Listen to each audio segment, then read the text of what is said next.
Bonjour à tous, bienvenue sur ma chaîne YouTube.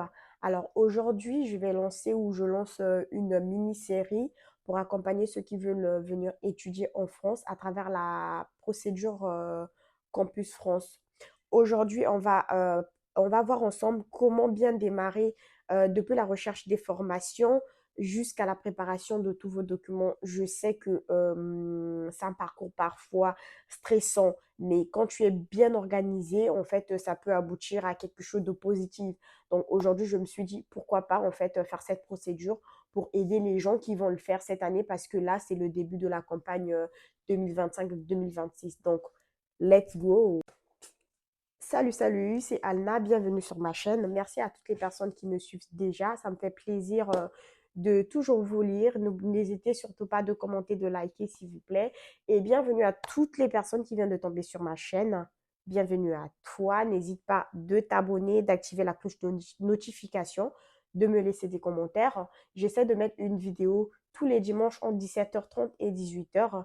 Je navigue entre ma vie de maman, ma vie d'immigré. Je donne des conseils pour les étudiants étrangers, les gens qui veulent venir suivre les études en France. Donc voilà quoi, ma vie quoi. Donc n'hésite pas à t'abonner si tu veux en fait faire ce bout de chemin avec moi, participer à l'aventure. On est ensemble. Bisous. Alors, en premier lieu, je vais essayer plutôt, pardon, d'expliquer en fait clairement le rôle de Campus France. Beaucoup en entendent parler, mais ne connaissent pas le rôle de Campus France.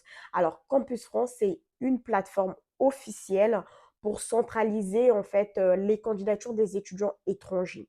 C'est un passage obligatoire pour les gens qui veulent venir étudier en France. Par exemple, pour nous, les pays francophones, le Congo-Brazzaville, nous, on passe par Campus France pour venir étudier en France. Donc, cela, en fait, permet de suivre son dossier en ligne, de payer les frais de dossier et de passer l'entretien pédagogique. Juste un conseil, vraiment, méfiez-vous des arnaques, il y en a beaucoup. Ne passez jamais par quelqu'un qui prétend vous inscrire sans vous, surtout.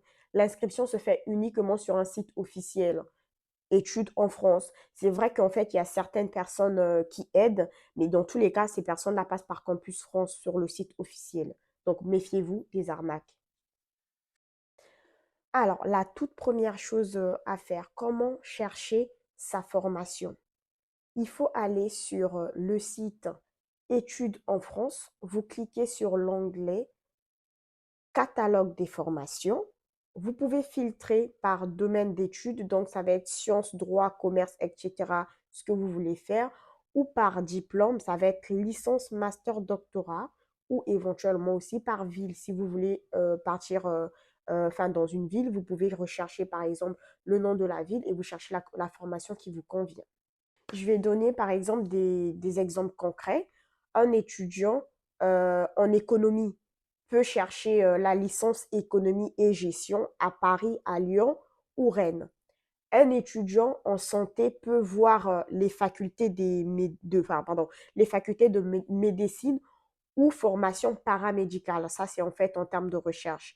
Donc, le conseil que je peux vous donner, c'est de bien vérifier si la formation est enseigné en français ou en anglais. On ne sait jamais. Il faut, surtout pour les gens qui font langue et tout, il faut vraiment vérifier que la formation soit bien en français ou en anglais. Vous regardez bien les dates de rentrée parce que certaines formations commencent en septembre, d'autres peuvent commencer en janvier. Aussi, la chose aussi à prendre en compte, c'est de comparer les frais de scolarité entre les universités publiques. En fait, ça peut varier, surtout avec la nouvelle loi qu'ils avaient mis, il faut bien vérifier. Aussi les écoles privées, parce que sur la plateforme Campus France, vous trouvez également les écoles privées. Après, vous savez que partout, que ce soit école privée ou école publique, c'est pas du tout le même prix. Moi, mon conseil, je peux vous donner, c'est de prioriser, en fait, la priorité pour vous, c'est de prendre les universités publiques parce que c'est bien, c'est moins cher et vous n'allez pas tomber, en fait, sur des écoles privées aussi, de fois, en fait, qui ne sont pas reconnues en France. Donc, sur le site Campus France, il n'y en a pas. Mais si vous passez éventuellement, au lieu d'aller sur le site de Campus France, vous postulez directement dans les écoles, il faut faire attention pour éviter ces arnaques-là. Donc, faites gaffe à ça. Donc, comparez bien les prix des universités. Si vous voulez, vous vous faites en fait un carnet vous prenez plutôt un carnet ou vous faites un tableau Excel pour noter toutes ces formations qui vous intéressent, qui vous aidera à comparer et éviter en fait d'oublier certains détails. Voilà. Du coup, une fois que vous avez trouvé votre formation, après, il faut maintenant créer son compte études en France. Donc, comment créer le compte? Encore une fois, vous allez sur la plateforme études en France, vous cliquez sur créer un compte. Bien remplir en fait les onglets, là où il y a les astérisques, voilà. Vous mettez bien votre nom, bien écrit votre prénom, votre date de naissance, le numéro de votre passeport et aussi un mail actif que vous utilisez et que vous recevez des notifications parce que vous allez recevoir des notifications. Ce mail va vous permettre, en fait, vous pouvez le garder même jusqu'à ce que vous allez venir en France ici pour faire vos démarches, de bien vérifier chaque information. Ça doit correspondre exactement à ce que vous avez sur votre passeport. C'est bien évidemment, ça doit être pareil en fait, sinon ça sera une autre personne que vous. Donc vous utilisez une adresse mail en fait que vous utilisez régulièrement parce que toutes les communications, encore une fois, se feront par cette adresse mail-là. Voilà. Alors, une fois que vous allez créer votre compte, il faut préparer les documents. Donc, listez bien les documents qu'on vous demande, en fait. Après, en soi, les documents, c'est les mêmes. Vous allez avoir un passeport valide, donc minimum 6 mois après la rentrée scolaire. Vous allez avoir vos relevés de notes. Pour les gens qui postulent pour la première année de licence, il faut prendre des relevés de notes de la terminale, depuis la première année, pardon, depuis la seconde jusqu'à la terminale. Pour les gens qui vont postuler pour le master, il vous faut tous vos documents de la licence, depuis la terminale licence jusque ben voilà, master. Donc, je récapitule pour les gens qui veulent postuler en première année, les relevés de notes du lycée. Il vous faut ça avec l'attestation. Ça, c'est à la fin, même si vous ne l'avez pas, il faut mettre l'attestation pour les gens qui vont obtenir le bac après. Et pour les gens qui vont postuler au master, il vous faut vos relevés de notes, pardon, de la licence. Donc, ensuite, de relevé de notes, diplôme obtenu, donc bac, licence, master, CV académique, il faut bien faire son CV, il faut bien suivre, que ça soit clair, chronologique, avec les stages et les expériences si vous avez. Ensuite, une lettre de motivation personnalisée, s'il vous plaît. Personnalisée pour chaque formation, c'est très important. Pour une école, par exemple, tu as 5 écoles, tu as Rennes, tu as Lyon, Toulouse. Il faut bien mettre Université de Lyon, Université de Rennes, de Toulouse. Il ne faut pas mélanger. Il faut que ça soit personnalisé. Ensuite, il vous faut un justificatif de ressources financières, un compte bancaire plutôt, avec ce qui va vous permettre de vivre la première année en France. Ça va dépendre si vous êtes hébergé ou non hébergé. Il y a une somme qu'on demande. Si vous voulez, on pourra faire un autre vlog là où j'explique ça. Et voilà en fait les détails. Donc, passeport valide, relevé de notes, diplôme obtenu, CV académique, lettre de motivation, justificatif de ressources. Voilà. Donc voilà. Aussi, vous pouvez scanner tous vos documents en PDF. Il faut que ça soit lisible. En fait, évitez les photos floues. Vous pouvez aussi faire des photos, mais évitez des photos floues. De nos jours, avec un iPhone ou avec un Samsung amélioré, tu peux scanner tes documents bien propres. Tu mets sur ton PC ou sur ton téléphone, peu importe, tu peux te l'envoyer par mail. Vous nommez bien vos fichiers.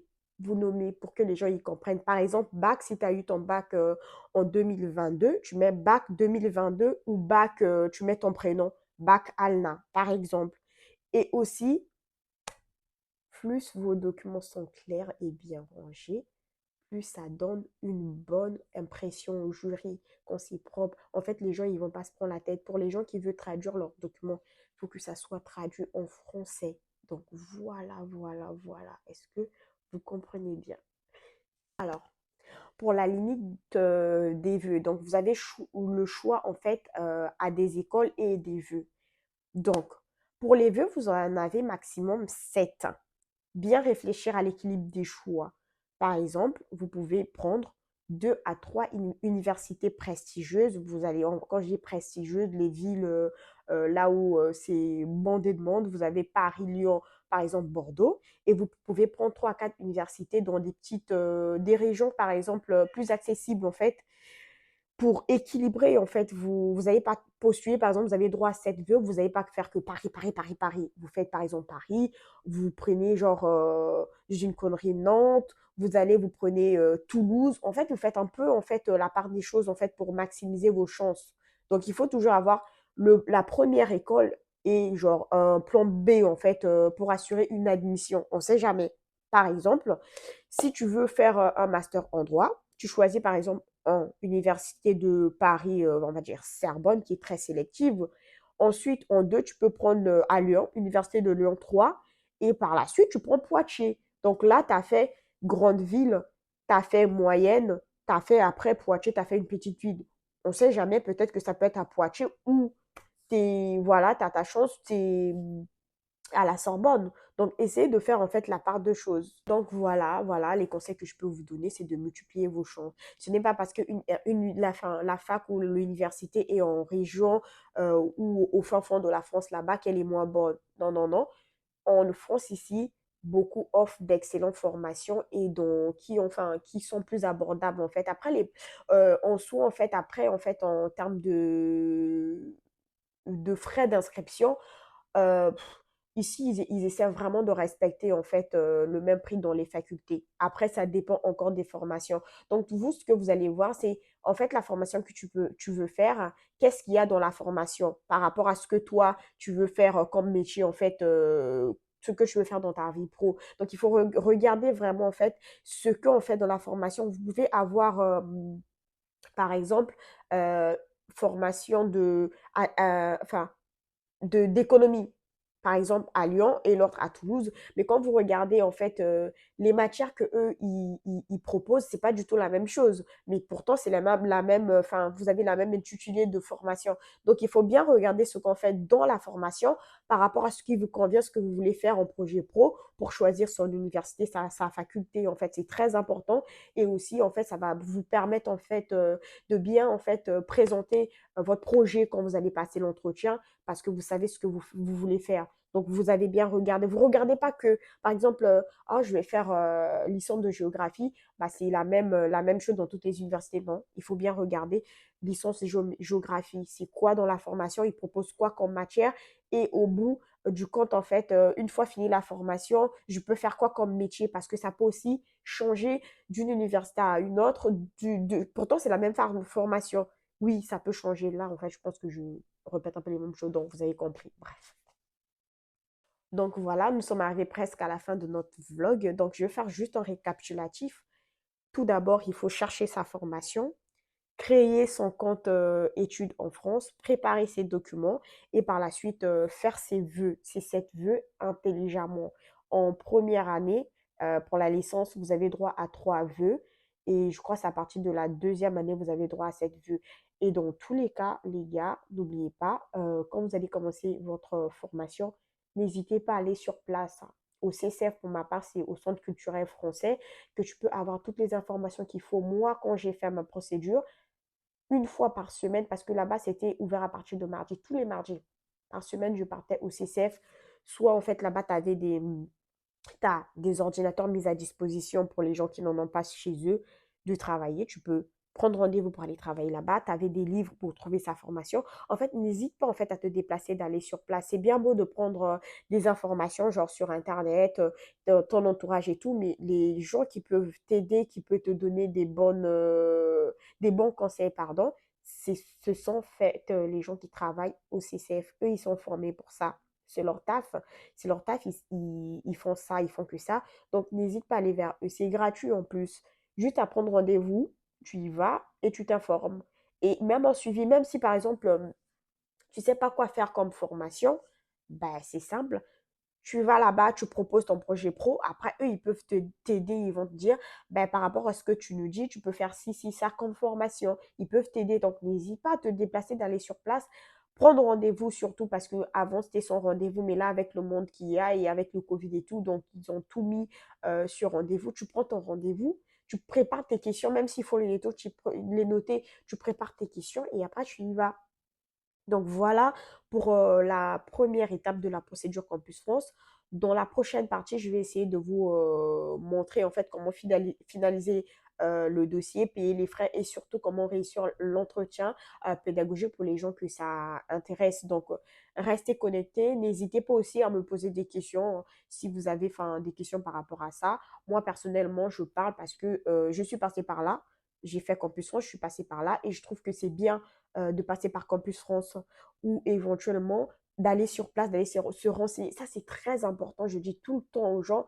Et moi, je peux te donner des conseils, mais les gens qui peuvent te donner des bonnes informations, c'est les gens qui travaillent là-bas. C'est leur taf. Ils sont là pour ça. C'est gratuit. En plus, en fait, ils vont même te donner des idées. Surtout si tu ne sais pas quoi faire, tu as fait géographie au Congo ou dans ton pays.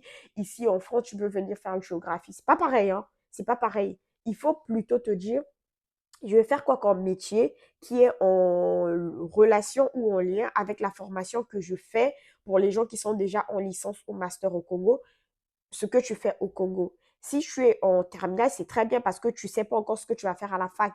Donc, c'est bien parce que le choix, il est large. Tu peux faire une filière scientifique, littéraire, tout ce que tu veux, mais renseigne-toi. Ce que tu veux faire quoi comme métier dans ta vie? C'est ça, en fait, la question qu'il veut te poser. Je veux faire quoi comme métier? Ah, par rapport à ce métier-là, je peux faire telle formation. Voilà, pour aboutir à son projet pro. Moi, c'est comme ça que je procède. Donc, toi aussi, n'hésite pas à appliquer ce conseil.